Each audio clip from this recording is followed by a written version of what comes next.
Here we are with Bedroom Talk once again, and we're on Proposition 59. This is on the corporations and political spending. So it's basically what Citizens United versus Federal Election Commission. So that was a case that went to the Supreme Court a few years ago um, because the Federal Election Commission was saying that um, corporations uh, couldn't contribute to campaigns or do electioneering type things in the same way that individuals could because they're not an individual. Mm. And there's uh, points within the government where a corporation is considered an individual. So that's what the argument was over, and the Supreme Court ruled in favor of Citizens United and said corporations have the same right to contribute to political campaigns and such as individuals do. So this proposition isn't about a law. We're not voting something in or out. It's they want to get a sense from the population whether we think that our state dollars and efforts within our legislature should be toward creating a federal constitutional amendment to change that and not allow corporations to be involved in political campaigns. So, and all it is a recommendation. If we say yes, then they can go, thanks for the info, and do nothing, or they can say, okay, we're going to go pursue getting a constitutional amendment, which is a really involved long-term process. It'll take a number of years and a lot of work, and actually requires the approval of legislatures across the country, and I think it's 2/3 of the states, maybe it's 3/4 of the states. So it's a long, difficult process. Background, little more background is the idea is this whole thing about special interest, and okay, well, there's these corporations that are influencing our elections, and they're contributing a lot of money to campaigns and such, and and they're helping their candidates win or their bills get passed, and they're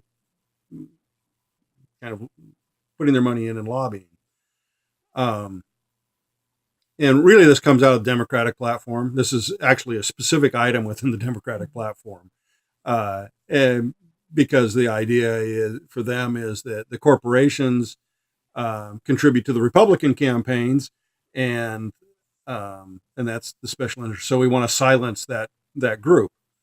Um, the idea of special interest is always about somebody else's special interest, right? If you work for a union, then you want the union to represent you, and you want it to have political clout, like the teachers union did when they ran a huge campaign against Schwarzenegger when he wanted to cut their budgets like everyone else's. And then so they went out as a special interest and campaigned against Schwarzenegger, even though he wasn't up for election and wouldn't be. And then there's all kinds, there's Save the Mud Sucking Guppies, or all the environmentalist groups, those are all special interests. Right. All these things about whether you have plastic, most of the stuff that's in these propositions is some kind of special interest.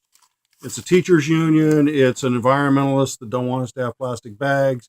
It's lawyers that want to be able to continue doing appeals for death penalty things. It's all kinds of various things. It's law enforcement has a special interest, right? Right. So that's what you have to be careful, though, is that if you're going to regulate, one group of people, you are going to be regulating a bunch of people. Right. And the idea of, well, I want my special interest to have a voice, but I don't want their special interest to have a voice. It's kind of un-American. The idea is supposed to be everybody gets an opportunity to present their ideas. They get to debate them openly. And hopefully the voters have enough sense to, when they read and see who's sponsoring the bills, are backing the bills to recognize them as some kind of special interest group and go, Right. I agree with them or I don't agree with them. Mm-hmm. But to say they can't have a voice, I just don't agree with that. Right. But those are corporations and special interest groups. It's the people that vote. That's right. The only So- thing that those groups can do is contribute money to campaigns, but they can't vote. It's still the voters that make the decisions, and hopefully, voters have enough sense to not be overly influenced by the money spent on campaigns. I think we're finding that a little bit. You know, there's people that have spent just tons and tons of money on campaigns, and then they lost because the voters went. They're just not persuaded, and that's the way it should be. The idea that rich people and rich corporations, that everybody has an equal voice, it's not true. Rich people can buy more advertising than poor people. People that contribute to a special interest thing that lobbies for them have more of a voice than those that don't contribute to it. Mm-hmm. It will never be quite equal. So if you want a voice, write your congressman. You have a lot more voice. They're going to pay attention to a handwritten letter a lot more than they are to a contribution, because you're going to talk to your friends and you're going to end up in votes, not just money. Right. So anyway, I'm recommending a no vote on that. I don't think we need to. I think it's a lost cause, and you would be forever doing it. Besides that, we're going to have a changeover in the Supreme Court makeup, so who knows what's going to happen anyways. So Okay. that's it. Off to the next one.